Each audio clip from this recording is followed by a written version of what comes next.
자, 거절 증서라는 걸 볼게요. 왜 주었지?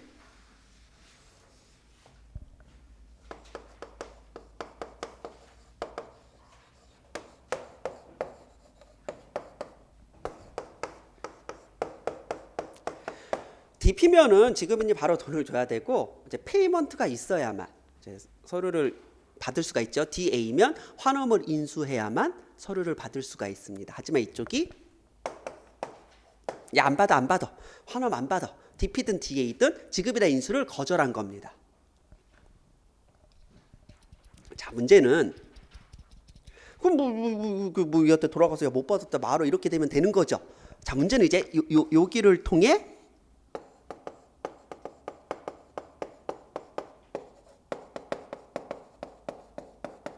원래 100만 원짜리였는데 예를 들어 얘가 90에 사고 예를 들어 얘가 95에 사고 이런 느낌이라고 가정할게요. 그러니까 어음 부도가 나는 상황을 가정하겠습니다. 아니면 그냥 똑같이 그냥 90, 90 할까?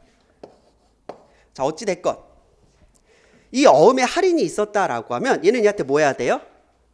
소구권. 얘는 얘한테 소구권 행사해야 됩니다.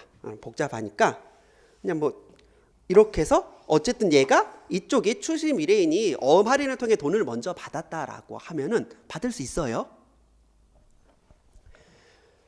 소구권에 응해야 될 상환 청구권이죠. 상환 청구권에 응해야 될 상황이 오는데 얘 입장에서는 그게 억울할 수도 있어. 그럼 돌려줘야 돼요.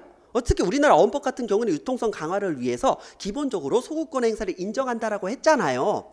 돌려줘야 되는데 뭐가 억울하냐면 자, 뭐 그렇게 차별하면 안 되지만 지급인이 어느 나라 사람? 안 써도 아시죠? 이게 어느 나라 은혜? 그 은혜. 사실은 돈 받았어. 정산했어. 돈 받았는데 얘가 됐어. 몰라 내 돈 내놔.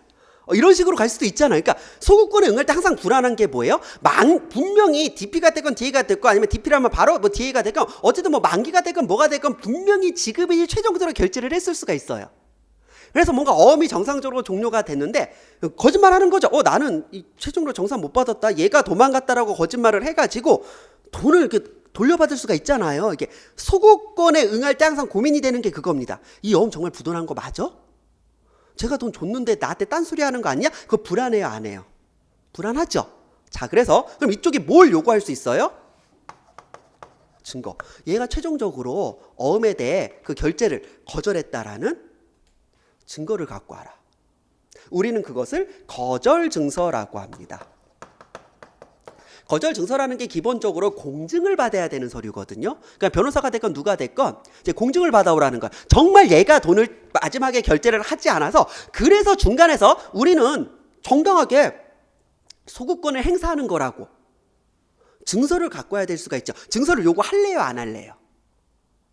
특히 국제거래선 요구할 수밖에 없을 거요. 이게 문제가 되는 겁니다. 국가에 따라서는요, 이런 소구권 행사를 하기 위해선 거절 증서를 반드시 첨부하라고 하는 데가 있고요. 국가에 따라서는요, 거절 증서가 필수가 아닌 데가 있습니다. 우리 거절 증서가 필수가 되면 어떤 문제가 발생하는지 아세요? 애초에 소구권을 왜 인정하고 있습니까? 어음이 유통성 강화잖아요. 유통성 강화를 위해 소구권을 인정했는데 소구권 행사는 절차가 거절 증서라고요? 그럼 사실 소구권 못하게 막는 거잖아요. 거절 증서라는 게 쉽게 받아올 수 있는 서류가 아니거든. 그럼 변호사 가가지고 제 거절당했으니까 서류 도장 찍어주세요 하면 변호사가 그냥 찍어줄까요? 변호사도 확인해야 되잖아요. 정말 거절한 건 맞는지, 얘한테 돈 받고 나중에 딴소리 하는 건 아닌지 맞잖아요. 그러니까 거절 증서가 필수가 되어 버리면은요, 어음의 유통성을 결국 저하하게 되는 겁니다. 어음의 유통성을 강화하기 위해 소구권을 무조건적으로 인정을 해준 나라들이 거절 증서를 필수로 한다? 이게 어떤 느낌이냐면요, 단 하루만 이번에도 입원비를 드립니다. 다만 진단서를 갖고 오세요. 가끔 보험법은 그런 거 있죠. 하루 입원비 5만 원 받으려고 진단서 끊는데 5만 원입니다. 가끔 보험회사 그런 거 있거든요. 감기에 걸려서 주사만 받아도 치료비를 모두 준대. 그럼 하루 병원비 5천 원이죠. 하지만 보험 서류가 뭐예요? 진단서 3만 원짜리. 그럼 5천 원 돌려받기 위해 3만 원 내요? 아니죠. 이게 그런 느낌이거든요. 이게 URC가 개정될 때 싸운 거예요. 이 거절 증서의 작성을 필수로 할래? 필수로 하지 않을래라고. 그러니까 국가끼리 싸웠습니다. 어떤 국가는 거절 증서가 반드시 있어야만 소구권 행사할 수 있는 거냐라고 하는 국가가 있는 반면에 아니다. 어음의 유통성을 강화하기 위해서 거절 증서는 필요가 없다. 요즘은 여러분들 잘 안 쓰겠지만 10만 원짜리 수표 본 적은 있죠? 본 적도 없진 않을 거예요. 10만 원짜리 수표 검색해보면 뭐라고 적혀있는지 아세요? 거절 증서의 작성을 면제함이라고 적혀 있습니다. 이 수표가 묻어나더라도 딱히 거절 증서 이런 거 작성하지 않아도 된다고. 그러니까 우리나라는 거절 증서를 또 반드시 요구하진 않아요. 어쨌든 유통성과 거절 증서는 이렇게 상충될 수밖에 없는 거거든요. 그래서 URC가 개정될 때 어느 쪽을 택하여라고 하다가 중간을 택했습니다. 뭐라고요? 추심 지시서에서 시키면 한다. 원래는 추심 지시서가 지시하지 않아도 무조건 거절 증서가 있어야만 소구권을 행사할 수 있다라고 요구를 했지만 이제 많은 나라들의 의견에 위하여 그렇게 원하면 추심 지시서에 써라. 사실 이 거절 증서 작성을 제일 반대한 집단이 어디일까요? 나라가 아니라 은행이죠. 은행의 입장에서 이거 작성하기 되게 싫거든요.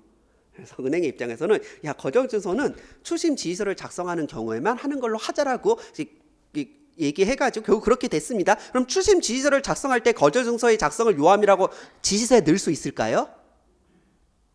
안 해줄 거려. 그럼 우리나라 은행이 추심 안 받아줄 거려. 그래요. 자, 볼게요. 440페이지. 추심 지시서에서 인수 거절 또는 지급 거절의 경우에 있어서 거절 증서 또는 이에 가름하는 기타 법적 절차라는 게 이거에 소구권을 행사하기 위해서는 이제 공증인의 공증을 받은 그 증거를 갖고 와야 되거든요. 이게 필요성은 알고 계신 거죠. 하지만 이게 이제 유통성과 상충되는 겁니다. 별도의 지시를 명기하여야 돼. 추심 지시서에 쓰라는 겁니다. 필요하면. 그러한 별도의 지시가 없는 경우 추심에 관여하는 은행은 지급 거절 또는 인수 거절에 대하여 서류의 거절 증서를 작성토록 하거나 또는 이에 가름하는 법적 절차가 취해지도록 할 아무런 의무를 지지 않는다. 그거예요. 처음부터 DP일 때 지급 거절을 하건 DA일 때 인수 거절을 하건 인수를 하건 만기에 지급 거절을 하건 뭐 거절은 거절이죠.